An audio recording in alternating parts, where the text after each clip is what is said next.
watching Golden Boot TV. I'm Lauren Siegel and I'm joined today by Middlesbrough defender Ben Gibson. So Ben, first of all, congratulations on your first call-up. I'm sure it was quite full-on. Can you talk me through it? Yeah, it was a bit of a whirlwind really. I was about on holiday to Mallorca. We had a couple of days off with Middlesbrough, so I was about to go there and I got the phone call saying they want me to come down. So couldn't get down to London quick enough, and it was just a real dream come true to be, and an honour really to be asked to be part of the squad. And who did you get the call from, Mr. Southgate? No, it wasn't, but I think they were out training at the time, so it was just the club receptionist at Middlesbrough. She called me and said, you don't get on that flight, you know, you need to pack your bags, you're going down there with them. So it was real mixed emotions in terms of shock and delight. It's every young boy's dream, do you know what I mean, to play for England and represent them, so to get that call was fantastic. And was there an initiation when you got there? There wasn't actually. You got out lightly. Yeah, to my relief. I think, do you know what, I seen an interview as well, and I think it was Eric Dye talking, and he said, oh, Ben's quite a laugh, so I think we'll be able to get him to sing or do whatever. So I thought, God knows what's coming my way when I get down here, but they let me off lightly. And who was the hardest working player in training? Hardest working? I mean, I only actually got a chance to train one session with them because of the time I arrived there, so it was hard to tell, to be honest, because it was the day before a game. One thing I would say is that they all seem very intense in the way they go about the training, the way they go about the pre-activation work, the gym work, absolutely everything around the game. So probably Joe Hart, he's a person who in stature impressed me the most and was also a real nice guy.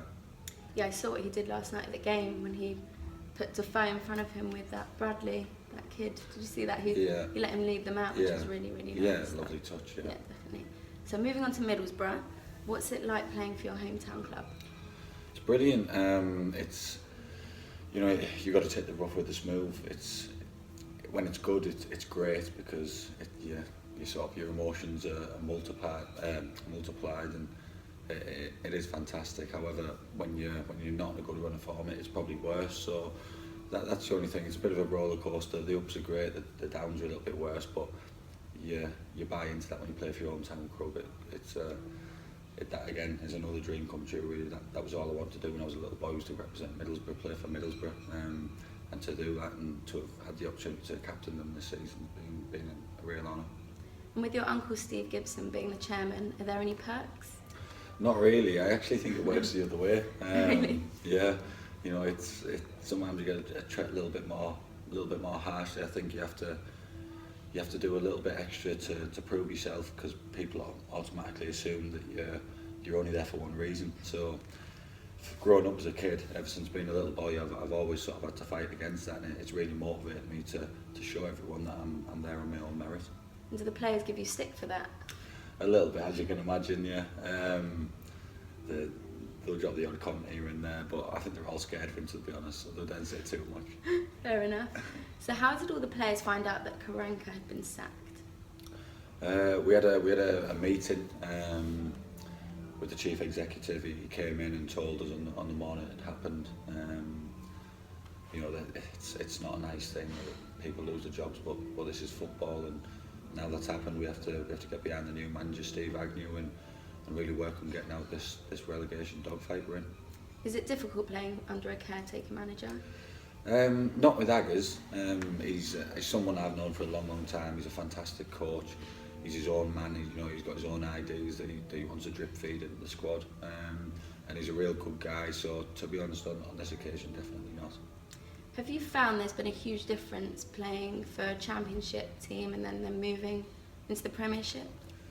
Yeah, there is a huge difference. Obviously, in the quality of the people you're playing against. I think the thing that strikes me about the Premier League is you can think you've got a situation and a game under control, and all of a sudden it's snatched away from you in a second by one moment of brilliance. You know, you're playing against the best, most quality players in the world, so they only need half a yard. Sometimes they don't even need a chance, and the ball's flying in your top corner, so you've got to be aware at all times.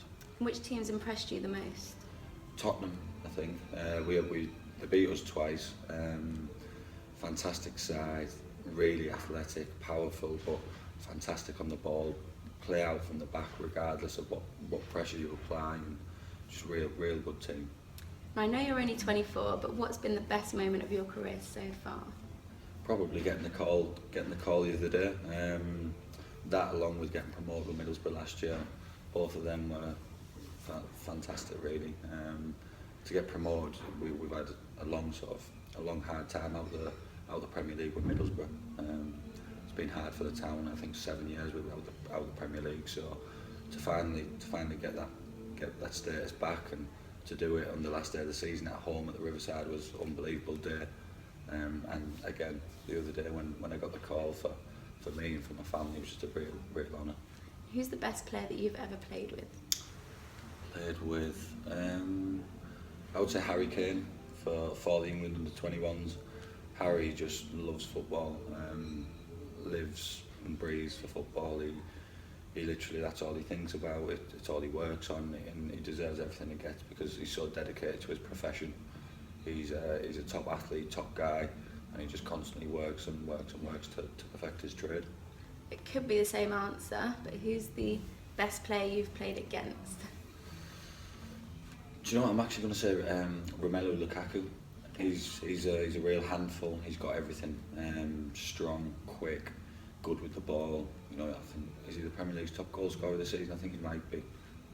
He's up there. Yeah, he's up there. Yeah, definitely. So he was top draw, and I felt like he had everything. And growing up, was there any player in particular that you looked up to?